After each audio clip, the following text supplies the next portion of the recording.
Back to empathy. We really need to get back to empathy. Welcome to the Counsouler.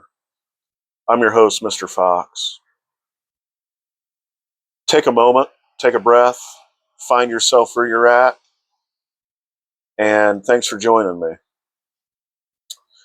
I want to get into empathy today because when we look around and see what we're seeing right now, everything that's been going on in the news and in the world, and all the things that are being said on social media, on the, of course, on the news, in the workplace, everywhere.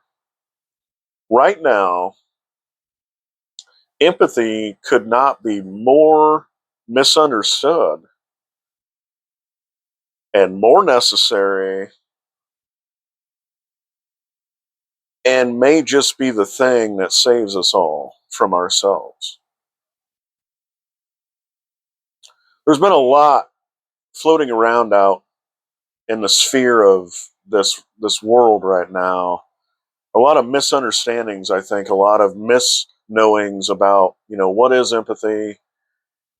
Who should I have empathy for? If I can't see their side, if I can't align with them, should I have empathy with them?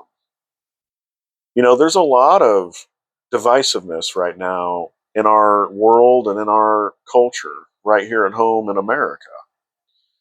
We see it, we hear it, we feel it. And empathy is one of those things that I feel, anyways, it's going to help us if there is any hope for us. I think it's a big proponent of our saving as humanity is going to be through empathy. But it's so easy right now, especially, to not see empathy in the world. And it makes you really wonder, how empathetic are people really? I mean, we're seeing examples, of conflict here. We're seeing a lot of conflict, we're seeing contradiction, we're seeing a paradox of, you know, the inner worlds of conflict and the comeuppance of not only the individual shadows of people, but also the collective shadows of our world and our country is being laid out for all to see. And I think if we have any chance or any hope of making it through this, it begins with developing empathy and having more conversations about, why empathy is important to begin with.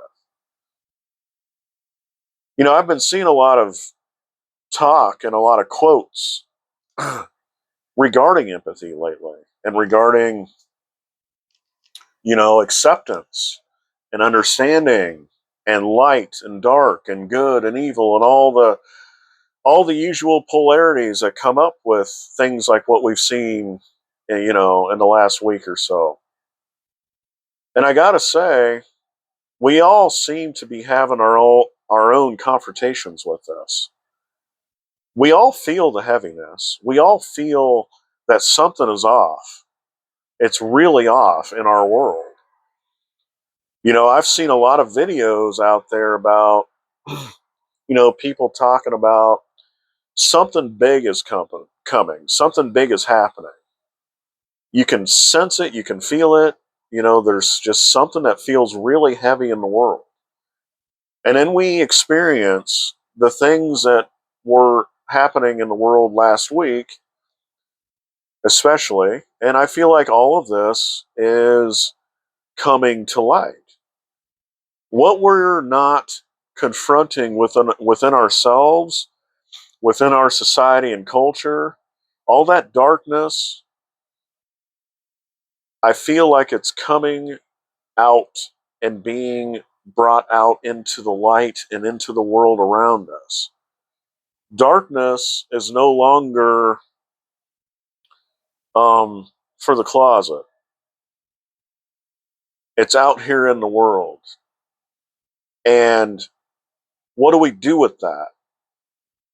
Are we in this awakening phase right now? And I do believe we are in some kind of deep, vast awakening process going on right now. I think this is a spiritual war. I think there's something very sacred going on, both around us and at large, but also within us. And we're at a place right now where the inside and the outside, there's a lot of confliction, there's a lot of tumult, there's a lot of tension. And I think there's a lot of challenges going on in the world that are going to require that not only that we take a deep, hard, honest look at ourselves, but that we reevaluate and reassess what's going on in the world around us. You know, how much of am I the world and how much of the world is me? You know, we understand, I think, that none of us are an island unto themselves. We all are both an inside and an outside, and who knows where the line is drawn between the inside and outside space. But we do know that the outside reflects the inside and the inside reflects the outside. And so, what kind of work are we collectively willing to do to get to know ourselves, not, not only on an individual level, which is so greatly needed, but also collectively? We have a gigantic collective shadow in this world and in our country, and I'm speaking for America and in the United States primarily here. We have a shadow, a very thick, robust shadow that I do not feel we have really acknowledged. We have done everything and more to avoid that. We don't tell the truth about who we really are and who we've been. All the things that we claim about other countries and the things that we like to claim about ourselves and how we are the best, the brightest, the hottest, you know, we are the shining model, the shining example of all that should be and how the world should be, and we have never done wrong. We are always the good guys, and that everything about us is just immaculate, pristine, and I do think we like to think of ourselves as as close to perfect as anything there is, and that everybody in the world should aspire to be us and to be like us. We're not honest about the world and about our country. We're not honest about our country specifically, our history, where we come from, you know, the development and the origin story of this country. There is a lot of misunderstandings and misgivings about who and what we are. And I feel because we haven't been able to be honest about our past and our history, and as things have continually persisted throughout the years, and as things have gradually, and it seems like lately, have truly escalated to a point of, who knows what's coming around the corner. I think we're in a very interesting place where our past is colliding with our present. And because we haven't acknowledged our past, we haven't made right with our past. Our past is having a comeuppance and is asking to, debt collect on reparations for which we have not paid for and we have not been honest about and we have not truly acknowledged. We are not honest collectively as a country. We are incredibly distracted. We are incredibly numb. We are incredibly dissociated. We are incredibly caught up in things that aren't really terribly important. We focus on the minutia of things a lot, I think, and we don't really knuckle down and dig into who we are and what's behind those that represent us, what's underneath all that, if you know what I'm saying. Is and are the structures that hold everything together in our country, ask yourself this: are they for us? Do they want us to be okay? Do they want us to succeed? Do they want us to be together? Do they want us as a country to heal, to come together? We can't do that unless we're able to come together. And how do we come together? We come together through empathy. And if we lose that, and we lose our ability to come together through empathy and through genuinely trying to connect with each other, then I fear we are in all sorts of trouble. But I do think this problem is twofold, and I really want to focus on empathy, but I want to connect the shadow of ourselves, which could be called the personal shadow or the individual shadow, and then also the collective shadow of our country, America. And th- the shadows, I think, are coming home to roost. There is a comeuppance, there is a come around here, we can almost call it karmic, that I think is coming around, and we can see it and we can feel it. And I do think people are waking up to the systems, organizations, institutions, government, the powers that may be, they're waking up to the idea, no matter what side you're on here, that, you know what, these powers that might be might not actually be for us, even though it's written in our Constitution and all the rest by the people, for the people, right? Well, you really got to wonder, is it for us? Because it almost doesn't really seem to be for us anymore, no matter what side you're on. We got to really start thinking and asking the deeper questions and really peeling back the layers of really, truly what in the heck is going on. And I don't know about you, but I'm kind of at the point where I'm tired of having, being glazed over and being gaslit by the news, by talking heads, by politicians, by everybody. Everybody that has a voice of authority and holds some sort of influence and power in the matters.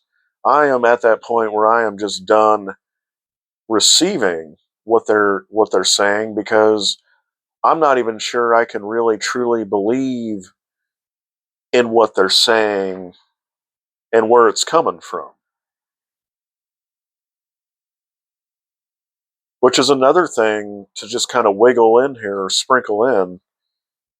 We are living in a world right now where reality, you know, how can we even trust reality, what we see and what we hear anymore? So many different conflicting narratives out there, so many different spins and turns on things, and everybody painting the world with their own paintbrush, and every news outlet and social media influencer putting their own, spackle of paint on things. And I think we're at a place in which we don't really know what's what anymore, which adds even more confusion to an already distorted landscape of things. So we are truly, in my mind, everything that's going on we're on a spiritual war. This is spiritual warfare. This is an attack of which I don't think we've ever experienced, and this is different. You know, and people feel it. People feel all kinds of things, and there's a lot of back and forth about what's what and how much is too much and how much is not enough, and do I still have my freedoms? Do I still have the things like that I was, my inalienable rights, are they still intact? Or should I be deeply, profoundly concerned about those being taken away? Are we not allowed to talk about things anymore? Are we not allowed to express things anymore? Are we not allowed to be ourselves in this world anymore? I see so much going on. It just really it's affected me. And I wouldn't say. I mean, I've always, I would say the last probably decade or so, I've been a little bit more in the know about politics and what's going on to some extent. But I think the last few years, especially, I have paid more attention, and not because I necessarily want to, but because I don't feel like I can afford not to. But I also think, you know, it's also not doing me many favors either, because I feel like it has taken some toll on me. And I feel like it's taken a toll on all of us. And so, what's to come? What's to come out of this? But here's what I know. I know that we can't continue on like this. I just know that for a fact. And I think many of you feel the same way. Whether you say it explicitly like that or not, we all know that where we're headed currently and the current trajectory of everything, this is not good. And this is not going to turn out well. And this isn't even that. I mean, I might sound like I'm fear mongering, or I'm I need to tone it down. I'm a little too anxious or something. I don't think so. I don't think so. I Since I've started my channel, I've paid a lot more attention to different creators, and I've come across different people, as you do if you're on YouTube a lot. And when you start listening to different people, different points of views and perspectives, and because I've listened to a lot of different sides, and from both sides, by the way, of the spectrum. And when you start hearing things, it doesn't sound terribly different, albeit different angles and points of view. It sounds like people are at a place in which they're done trying to relate. They're done trying to speak and talk to each other and to communicate with each other. That's where we're at. And when silence happens, it seems like violence then follows.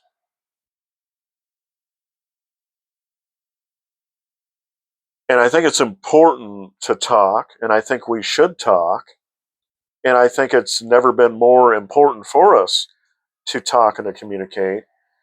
But how do we do that in a culture that is so frustrated, so contentious and hostile, and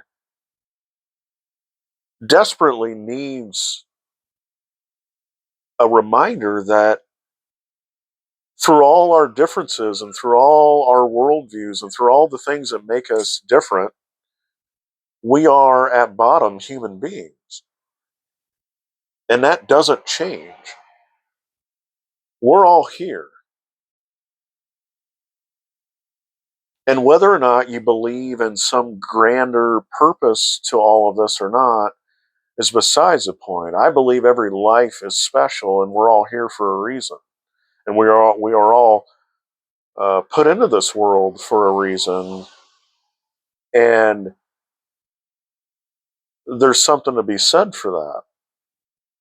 So I don't advocate for losing people. I don't advocate for voices being silenced in any on any side of the spectrum. But I think we have to bridge with each other. We have to get through to each other. And to do that requires that we get back to root one, square one, which is empathy. And the thing about empathy is it's much more easy to be empathetic with people that look like us, that talk like us, that have the same beliefs and politics as us, that live in the same neighborhoods as us, that work in similar jobs as us, that come from the same or similar educational backgrounds as us. It's one thing to be empathetic with people that are similar to you and very like minded to you.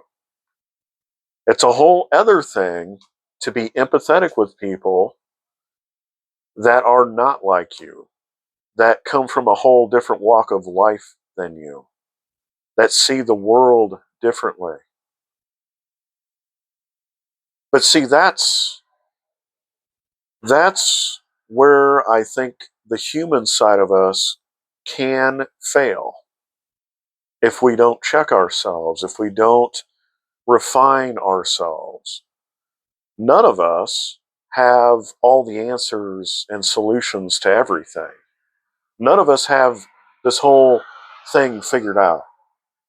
And certainly none of us are getting out of this thing alive, right? I mean, we're all mortal, we're all human, we're all imperfect. And so, where is the compassion for our humanity? Where's the empathy for our humanness? Where is it? I don't think, I don't know. I know that empathy can be a difficult thing. And I used to think like people who lacked empathy, um, like, or didn't have empathy at all, I didn't understand it. I didn't understand it at all. I thought, wow, like you almost must be trying to not have empathy. And then I've kind of, through, studying it, seeing it sit across from me, involving myself with different people, and just simply living life, I have come to know, because I'm trying to be a realist on this, that empathy, while I believe we should all cultivate it and develop it, I also know it doesn't come easy or as easily as it should to some people, and that some people are really challenged by it.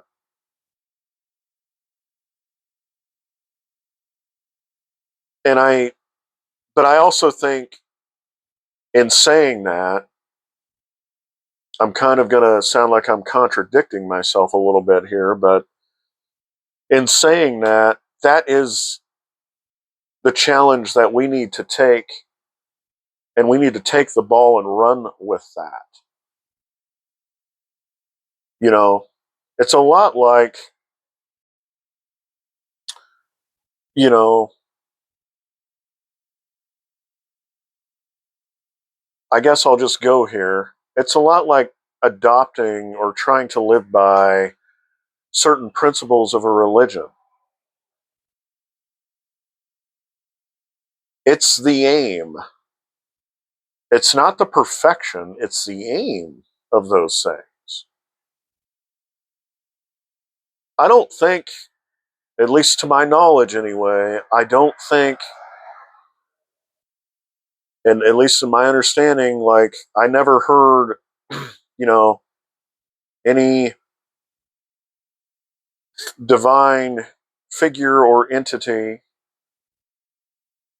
say the goal is perfection. You know, do all these things and you will be perfect. It's more about the aim of the attempt of those things, and to check and balances ourselves with our own imperfect hangups that we all have as humans. And so, to segue that back to empathy, we're not going to be perfectly empathetic all the time, but that doesn't mean that it excuses lack of empathy, or, willfully negating empathy just because um, we have a sharp contrast and distinction with how somebody else lives their life and what they think, feel, and believe. So, when we don't like somebody or we don't see eye to eye with somebody, where we graduate to the next level when it comes to things like empathy is we try to rise above that even. And we try to remind ourselves that, hey, they're imperfect, but guess what? I'm imperfect too. And they're probably doing the best they can do with where they're at and what they've experienced and what they know. And they're human. And you know what? Like, I'm going to sit with them, I'm going to stay present with them as much as I can. And I do feel like sometimes, as soon as we feel uncomfortable with somebody that isn't like us, or that we feel threatened by, or that we that doesn't align with, our values and all that, we are very quick to pull the plug on them. We're very quick to dismiss them and to throw them out.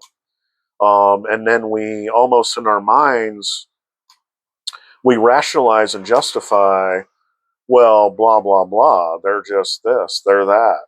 I'm not going to associate myself with them. I'm not even going to try to understand them, and that's the danger with empathy. So I don't want to talk about empathy, or I don't want to get it across that empathy just comes easily and readily. And I do think there's layers to it. And I do think it's not as simple as just one, two, three, have empathy. I think it's more of a, we have to get through our own stuff, right? We have to wipe our own mirrors. We have to get rid of our own canvas, our own paintbrush that we paint the world with through our own stuff, and realize the people that we encounter and the world at large is so much bigger than us. and bigger than what we can possibly understand, and bigger than what we can possibly realize, like that we have to humble ourselves and practice some humility and just be with people. And again, I don't think that that means we have to be necessarily best friends or that we have to totally adopt and shift gears and totally align with something somebody else is into or what their belief systems are and all that. I don't think we have to totally switch teams or whatever just because, but if we can no longer relate to people as human beings, despite all the differences, we are cooked. We are absolutely cooked, and terrible things are going to come out of that.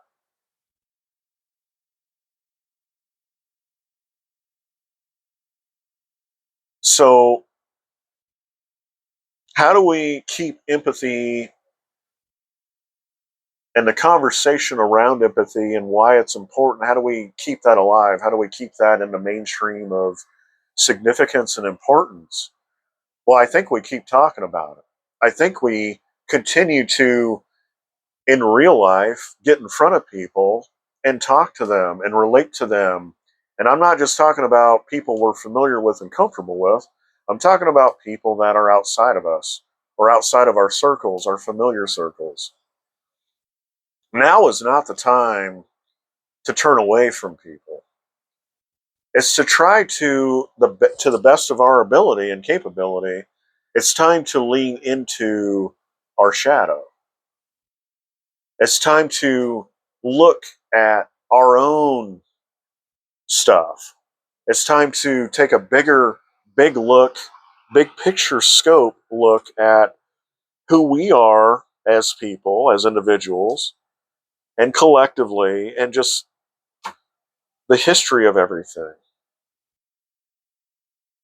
Because all is not as it seems. But I think whatever we do, we must and we ought and we should do our best to forever remain entrenched and in the service of empathy for others.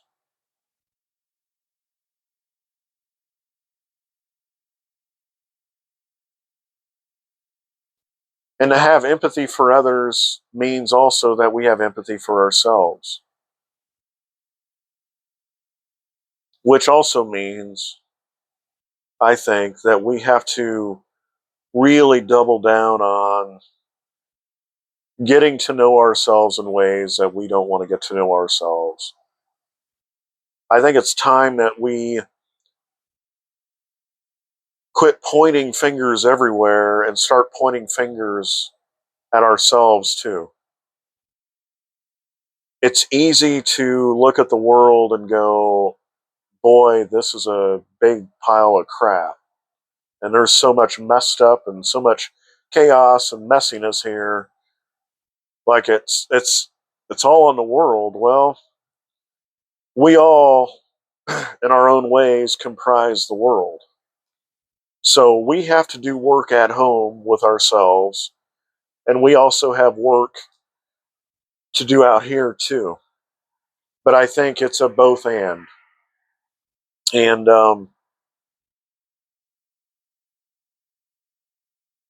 we got to continue to do these things. Otherwise, I fear the worst. I really do. And it's time for us to be honest in ways we've never been honest. It's time for us to trust that to do the right thing is not going to be the easy thing, and to look at ourselves in ways that is not pleasant, that is truly, in a way, humiliating. And it really brings us back down to, you know, level one, down to our grassroots. So we have to We have to speak about empathy. We have to speak about coming together instead of separating, instead of closing each other off.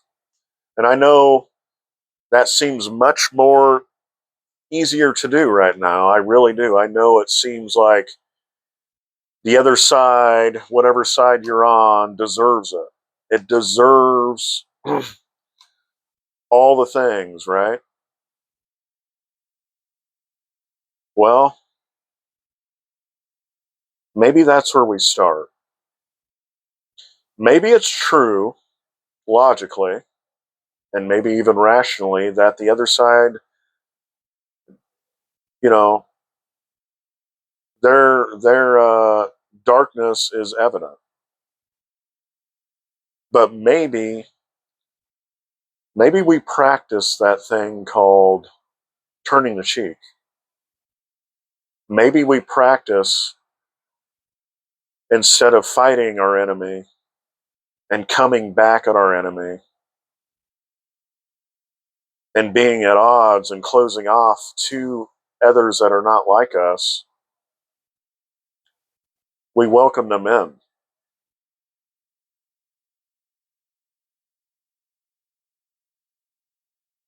And some people might look at that and say, well, then you're just succumbing. You're giving up. You're letting them win. You're rolling over. Well, I don't think so. Because I do think there are things bigger in life. There are bigger battles that don't require fighting. There are battles that are bigger than us that don't require fighting.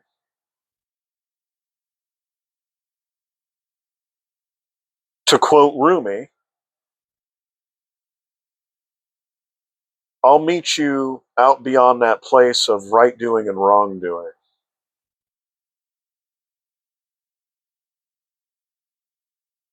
You see, that's the place I want to be. That's the place that I aim to understand. I'm not interested in who's right and who's wrong necessarily. Because I think we have to remind ourselves that we are all in this together. And that if the worst of the worst comes down the pike, we're all affected and impacted by it. There's no other way around it. So we got to come together. And I know that this video might sound all kumbaya, but really, I think we kind of need a little bit more kumbaya, a little less inflammatory, incendiary speak, and a little more. Let's get back to trying to understand what makes us different and how really different are we. And is there any grounds, any common grounds in which we can connect and relate and understand and really, hopefully, appreciate each other? Because all life is special, and nobody can convince me otherwise. We're all here, and most of us, many of us, are doing the best we can. Not everybody is bad.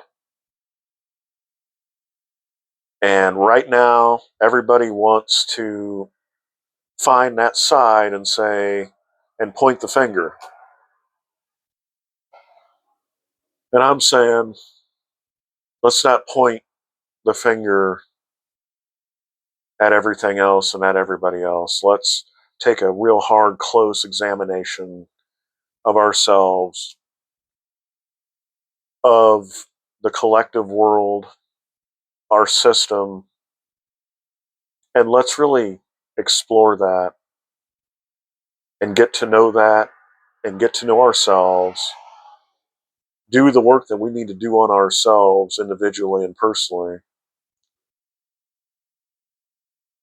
and let's sit with people all people and learn how to sit more still and more presently with others, especially when they're not like us.